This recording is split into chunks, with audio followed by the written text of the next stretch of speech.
pessoal de casa, o que é a SAF do Vasco hoje? O que é o Pedrinho como presidente do Clube Associativo, se é uma rainha Elizabeth ou não? Conta um pouquinho como foi essa história da venda do Vasco, por favor. Bom, deixa eu primeiro falar sobre o assunto que foi colocado em relação ao Vasco, porque eu deixei todo mundo falar, evidentemente as pessoas todas emitiram suas opiniões, mas nós temos que entender o seguinte, é só pegar o histórico. Invasão de São Januário por parte de torcedores. Peguem a primeira década do século e vejam quantas vezes aconteceu com o Eurico Miranda lá. Essa é a primeira coisa. Segundo, peguem a segunda década do século, a segunda gestão dele aconteceu uma vez, que não foi invasão a São Januário, foi combinado de os atletas irem para o vestiário, para o ginásio, para conversarem com alguns torcedores com a devida presença de dirigentes do Vasco. Tudo bem. Então, isso com o Roberto Dinamite acontece, com o Campelo, isso é outra coisa. Não é com todo mundo que acontece. E o Eurico Miranda tinha uma relação com a torcida organizada, sim. Ele tinha uma relação com a torcida organizada, ele sempre foi a favor de torcida organizada, mas no momento em que houve a volta dele em 2015, houve todo um protocolo com relação à questão de torcidas, e ele disse, bom, nós vamos fazer o seguinte, vamos botar um ingresso baratíssimo para o público, que não pode, que não tem condição, e dali ficam as organizadas, e os nomes todos dos torcedores organizados foram, etc, etc, etc.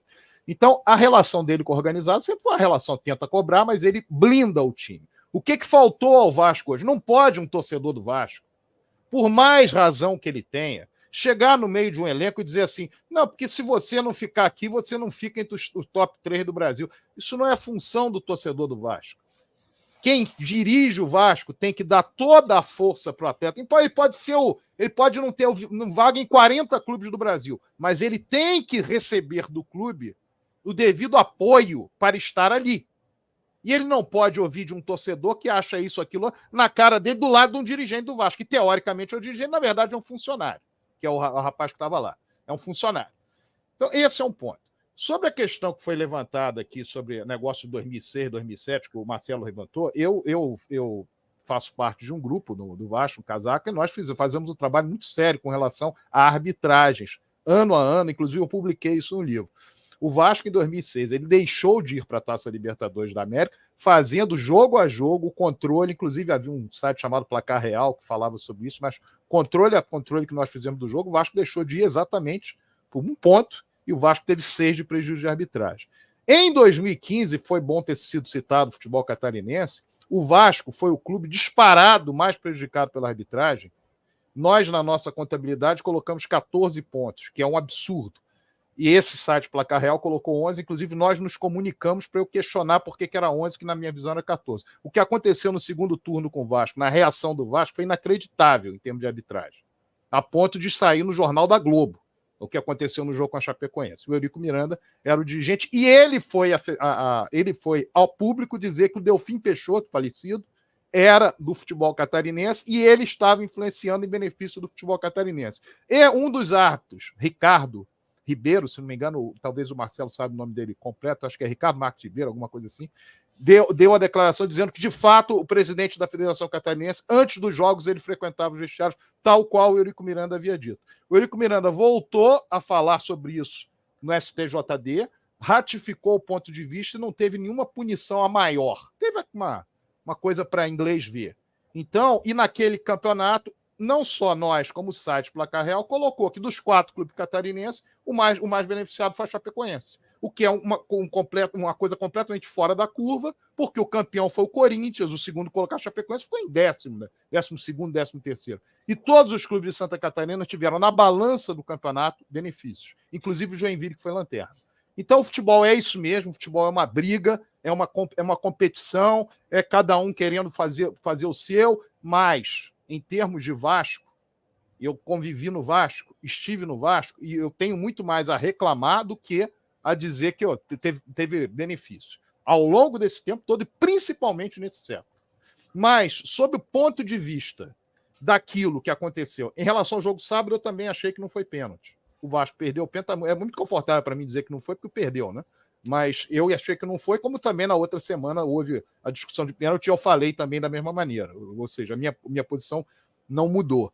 Agora, o ponto que nós temos que falar em relação à SAF é o seguinte: o Vasco E eu entendo, meu caro Alain, que o Botafogo, que o Cruzeiro e que os outros 9 clubes grandes do futebol brasileiro, eles têm condição de serem administrados e resolverem seus problemas. O problema que o Atlético Mineiro tinha em 2011, 2010, era monumental.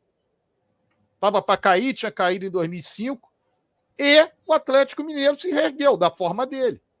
O problema que o Fluminense tinha no início do século era monumental. Tinha ido para a Série C, mas, através de um patrocinador, conseguiu se reerguer. O Flamengo, na primeira década do século, choramingava, porque se não tivesse time mania, não sabia o que aconteceria com o clube. E houve uma possibilidade dada à Rede Globo, e o Flamengo teve o crescimento e chegou ao ponto que chegou. Entre outros clubes. E o Botafogo poderia conseguir isso. Eu entendo que, pelo desespero da torcida, pela questão dos resultados não terem vindo, o Botafogo optou por isso. Mas eu digo a você que poderia o Botafogo optar até por uma SAF, ele, Botafogo, tendo controle acionário. Ninguém vai aceitar isso. É exatamente o que os outros 8 clubes do futebol brasileiro, considerando que o Atlético Mineiro já tem lá uma certa participação de pessoas ligadas ao Atlético Mineiro, mas os outros 8, considerando o Atlético Mineiro, 9 clubes brasileiros, esperam. Olha, eu posso eventualmente dar para você 20%, 30%, você vai ficar com a minha base 20%, 30%, você vai ficar com a dinheirama que eu ganho todo ano 20%, 30%, mas eu tenho controle acionário. Então eu entendo que o Botafogo, e há botafoguenses no Botafogo para tomar conta do Botafogo, como há vascaínos no Vasco, como há cruzeirenses no Cruzeiro.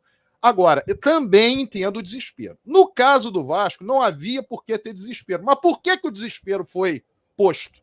Porque o próprio Vasco, através da gestão do Jorge Salgado, com os resultados obtidos em campo, foi trazendo uma situação para a torcida de ela entender que não tinha outro jeito. Porque o Vasco, quando o Salgado assumiu, o Vasco precisava de 7 pontos nos últimos 7 jogos para não ir para a segunda divisão. E na véspera de um jogo importante contra o Fortaleza, o Salgado disse que o primeiro dinheiro grande que entrasse no Vasco, com os atletas com 2 para 3 meses de salários atrasados, seria para sanar as dívidas com ele e com outros que tinham crédito em relação ao Vasco. Depois que o Vasco caiu, o Salgado, ao invés de assumir a coisa para si, não, o problema é do outro. Não era do outro, ele assumiu faltando 7 rodadas. E, teoricamente, para construir uma coisa diferente, uma coisa melhor. Vai para o Campeonato Brasileiro da Série B e o Vasco faz uma campanha absolutamente patética e ridícula na Série B. E aí, antes da Série B terminar, faltando 5 rodadas para a Série B terminar, o Vasco ainda tinha chance, o Jorge Salgado dá uma entrevista enquanto a torcida do Vasco fazia hashtag, invadia aeroporto, colocava o jogador no ombro para tentar ainda dar força. O Salgado dá uma entrevista dizendo assim, não, nós estamos nos preparando mais para a Série B do que para a Série A.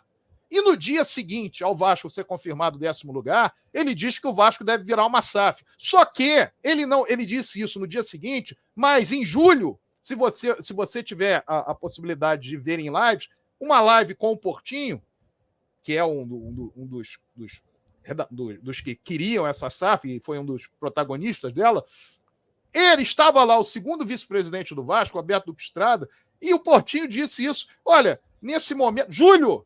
Não havia lei ainda. Julho, nesse momento, o Vasco, o Cruzeiro e o Botafogo já estão se preparando para se tornar SAF. Como é que é isso? Se é uma gestão que assumiu o Vasco em janeiro de 2021, em novembro de 2020 fez campanha dizendo que o Vasco não precisava virar empresa, o Vasco tinha uma grande torcida, o Vasco tinha e que as portas estavam todas abertas e que bastava chegar lá que os problemas seriam resolvidos. E você... Em julho, antes da lei sair, você tem isso. Aí o Vasco jogando uma Série B, como eu falei, ridícula e patética, ao mesmo tempo procurando ver como é que essa venda seria feita. E pior, havia outras soluções para o Vasco. Tanto havia que o candidato que ganhou, que foi meu adversário na eleição de 2020, porque eu fui candidato em 2020, ele foi meu adversário na eleição. Ele tinha um projeto, ele ofereceu o projeto para a direção do Vasco, a direção do Vasco, ao invés de buscar, vamos tentar fazer alguma coisa. Não, aqui, se esse projeto vier, vai ter protagonismo político, então vamos vender. E aí, quando foi para venda, o que foi feito, a covardia que foi feita foi a seguinte: o Vasco, em fevereiro de 2022, ele simplesmente dá exclusividade à empresa, impedindo que qualquer outra alternativa viesse ou do quadro social, ou do Benemérito, ou de quem fosse, um outro lugar. Ou seja, o Vasco fechou com a 777 de uma maneira que ele jogou para o público que não tinha uma outra alternativa e tinha que ser ela. E jogou para o público que tinham 60 empresas, 60 empresas que tiveram algum interesse, ligações, etc., quando não era nada disso. Então nós temos uma situação em relação ao Vasco que é completamente diferente, entendo eu, que é de Botafogo e Cruzeiro, mas eu mantenho a minha opinião, dizendo que tanto o Botafogo quanto o Cruzeiro podem ser geridos por botafoguenses e cruzeirenses. E que os outros clubes estão fazendo muito bem, por mais dívidas que tenham, de esperar e ver, olha, você pode fazer parte, você pode ser meu parceiro, mas eu não vou entregar o clube para você. Porque se eu entrego o futebol do clube para você, eu estou entregando o coração do clube. Muita gente acha que o Vasco tem 30% da SAF, então o Vasco não recebe nada. Quando vende-se um jogador, o jogador vai todo para a SAF. Quando o Vasco tem uma bilheteria, a bilheteria vai toda para a SAF. Qualquer coisa do futebol vai para a SAF. E pior, se o Vasco tem um esporte olímpico, que nós estávamos falando isso hoje ali no grupo, se o Vasco tem um esporte olímpico, ele usa a marca do Vasco, 90% vai para a SAF. Então, o que o Vasco fez foi um trabalho para acabar, quer dizer, quem estava dirigindo o Vasco, para acabar com o Clube de Regatas Vasco da Gama e transformar a SAF dona de tudo.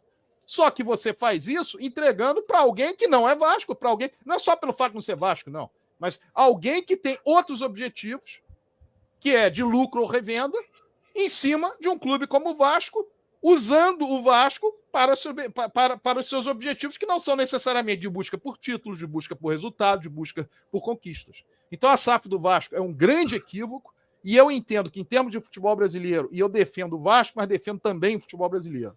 Eu sou um defensor nato do futebol brasileiro. Eu fiz administração esportiva, briguei muito com relação à questão de Lei Pelé, a época que eu fazia, os clubes tinham que ter proteção, não tiveram, a Lei Pelé foi ótima para empresários e foi muito ruim para os clubes todos tiveram que se virar, e o que acontece hoje é o seguinte, eu espero que o futebol brasileiro não caia nessa. Claro que você pode ter parceiros, e é bom que você tenha parceiros, desde que você controle. O clube tem que ser controlado por quem está ligado ao clube. Ah, mas eu não gosto do fulano, não gosto do Beltrano, troca. É por isso que você tem eleição para trocar quando tiver que trocar. Mas você deixar na mão de terceiros é sempre um risco, independentemente do que está acontecendo no momento com o Botafogo, que está satisfazendo, evidentemente, os torcedores botafoguenses, como aconteceu no Cruzeiro, quando o Cruzeiro subiu, todo mundo achava também que o que o Ronaldo estava fazendo era ótimo, mas eu entendo que os clubes devem ser, e os grandes clubes devem ter esse trabalho. Agora, um clube, por exemplo, como o Bragantino, aí tudo bem. Qual é a pressão que o Bragantino tem? Qual é a pressão do povo de Bragança em relação a título? Não é normal. Olha, se eu estiver ali numa posição mediana e o outro está lucrando, está tudo bem. Aí não tem problema. Mas os grandes clubes brasileiros, com o tamanho de torcida que possuem, mas é uma disputa hoje muito desigual, certo? Porque hoje você tem 3 ou 4 na frente, sim, porque criou-se essa desigualdade desde lá de trás de 2011 das cotas de TV.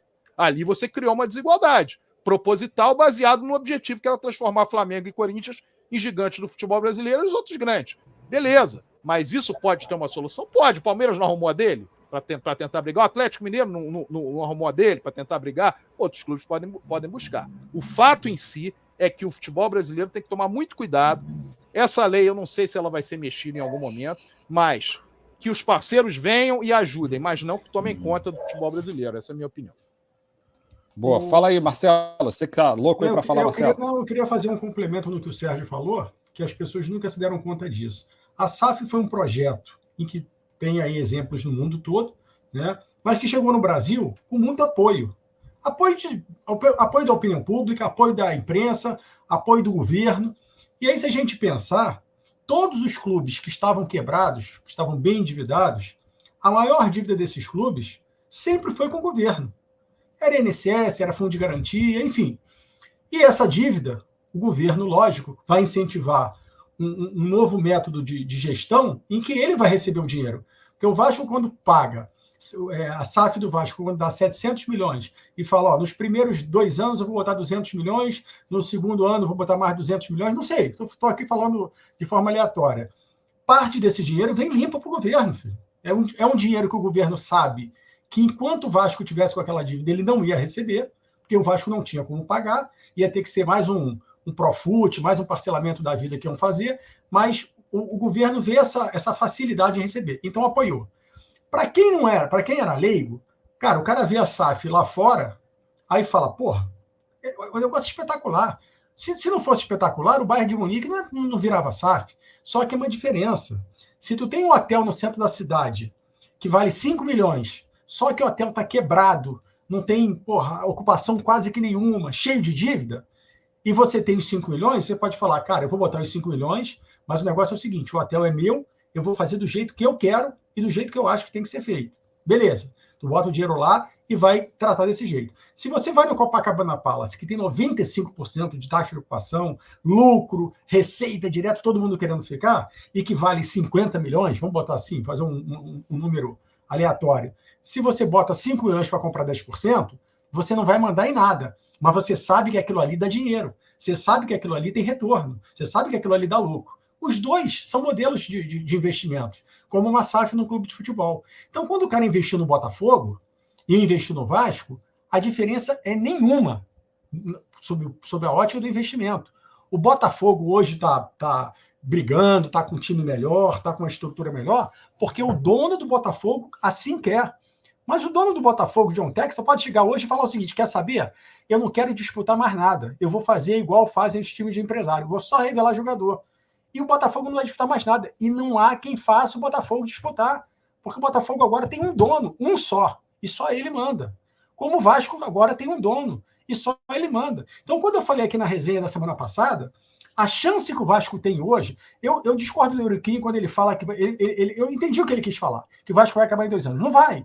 Mas o que vai acontecer é o seguinte, a chance que o Vasco tem de voltar, pelo que eu estou vendo aí dessa SAF, é a SAF vender o Vasco de novo. Vender para alguém sério, para alguém que queira realmente botar o Vasco lá em cima. Porque ele não está preocupado. Christian, eu não sei se você lembra quando a gente falou de SAF, um programa só de SAF. Logo que começou, eu falei da SAF do Cruzeiro. O Cruzeiro nunca mais briga por título nenhum enquanto o Ronaldo estiver lá dentro. Nenhum. Nem Copa do Brasil, nem Brasileiro, nem Libertadores. Não briga. Sabe por quê? Porque o Ronaldo não está ali para disputar título, o Ronaldo está ali para ganhar dinheiro. E ficou provado. Você sabe quanto o Ronaldo botou no Cruzeiro até hoje? O Cruzeiro foi vendido 400 milhões. Sabe quanto o Ronaldo botou até hoje? 50 milhões. 50 milhões. Vendeu por 10 vezes mais, né? É o que eu estou te falando, ele está ali para ganhar dinheiro. Ele quer que se dane se o torcedor está puto. Ele quer que se dane se e ainda manteve uma vaguinha no conselho, né? O Ronaldo sim, mas isso é teatro. Isso é teatro. Mas manteve porque o cara quis. Porque o Ronaldo tem uma coisa de bom. O Ronaldo tem uma... O Ronaldo no mundo todo é conhecido, é respeitado, então ele pode trazer investimento, como trouxe para o Corinthians, pode trazer para o Cruzeiro. Mas do ponto de vista do que o torcedor quer, do time brigar por título, não tem jeito, não vai brigar mais. A não ser que esse cara agora que comprou fale, não, eu sou cruzeirense, eu quero o Cruzeiro brigando. É outra forma de gestão, diferente da do Ronaldo, que era de ganhar dinheiro. E finalizando, quando eu entrei aqui, a gente estava falando da questão de 11 horas, do jogo de 11 horas. Aí que eu volto a falar do sistema. Cara, o jogo de 11 horas foi transmitido por uma rede de televisão, que bancou lá o patrocínio, comprou os direitos de alguns clubes, inclusive do clube que era o mandante, no caso o Flamengo. Aí eu pergunto, mas é muito sol, é desumano o jogo. Cara, o Flamengo, quando vendeu, não sabia disso? Não sabia. Quem compra, quem bota o dinheiro é que manda. É como a SAF. Se a televisão pagou, a televisão bota o jogo 3 horas da manhã. Que se dane se você vai ter que acordar, se você trabalha no dia seguinte, 7 horas. É ele que está pagando. Quem paga, manda.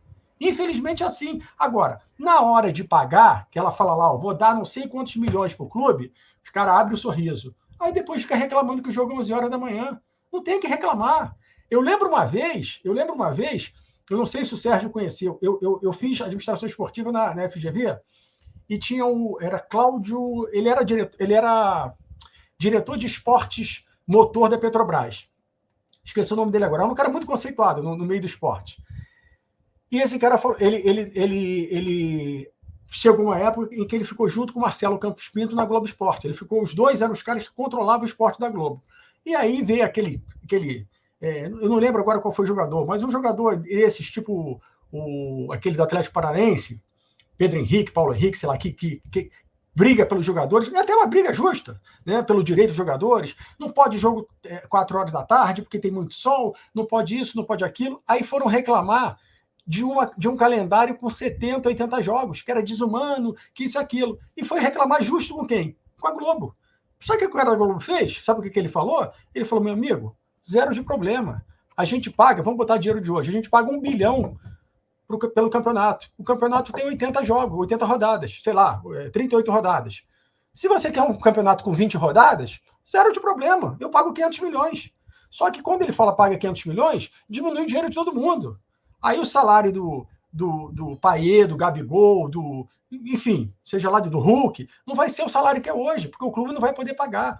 Porque o patrocinador do Flamengo, do Atlético Mineiro, do Vasco, sabe que o time só vai jogar 20 jogos no Brasileiro e não vai querer pagar o que paga por 40 jogos, por 38 jogos. Então é isso que eles não entendem. Na hora de negociar, que vê a cor do dinheiro, porra, bate palma, pô, isso, aquilo. Aí depois fica reclamando. Aí que eu digo do sistema, entendeu? A gente está no mês de maio, entrando no mês de maio. Espera que daqui a 2 meses no máximo, não vai dar mais do que isso. Daqui a 2 meses a gente vai voltar a falar que o gramado do Maracanã é uma vergonha, cheio de buraco. Meu amigo, a gente já falou aqui 1 milhão de vezes. O gramado do Maracanã não tem mais jeito. A obra da Copa do Mundo acabou com o gramado do Maracanã. Parte do gramado não pega sol durante 3 meses. Não tem, biológico. Não tem o que fazer. Não tem o que fazer. Aí o que vai acontecer? Quando chega agora o inverno, que tem pouco sol, ele já não pega 30% de sol, começa jogo um atrás do outro, o gramado vai ficar todo... Aí começa a falar, porque é uma vergonha. Aí a imprensa vem em cheio. Mas os caras não querem resolver o problema. Não querem. O Flamengo talvez resolva com o Fluminense agora. Mas assim, fica todo mundo... E aí é que eu te falo, faz os mesmos problemas de sempre, né, Marcelo? Sempre, todo mundo sabe qual é a solução, só que ninguém quer falar. Porque incomoda o sistema. Incomoda o sistema. Sérgio, é verdade. Você é jornalista, né, Sérgio? Vamos rodar aqui, Marcelo, que tem o Alan aqui. Deixa eu só falar uma coisinha a respeito aí dessa questão da SAF, que ele citou uma coisa que é importante. O futebol alemão e o futebol português, por exemplo, eles protegem os clubes. Você pode adquirir, mas o clube tem um controle acionário. Isso é um caminho que o futebol brasileiro, ainda mais o futebol brasileiro, que tem uma moeda fraca, né? Você tem normalmente uma coisa natural de você ter investidores que vêm para cá tomar. O futebol brasileiro tinha que ter tomado esse cuidado. Em relação ao atleta que você falou, Paulo André, atleta que você queria lembrar. Paulo André.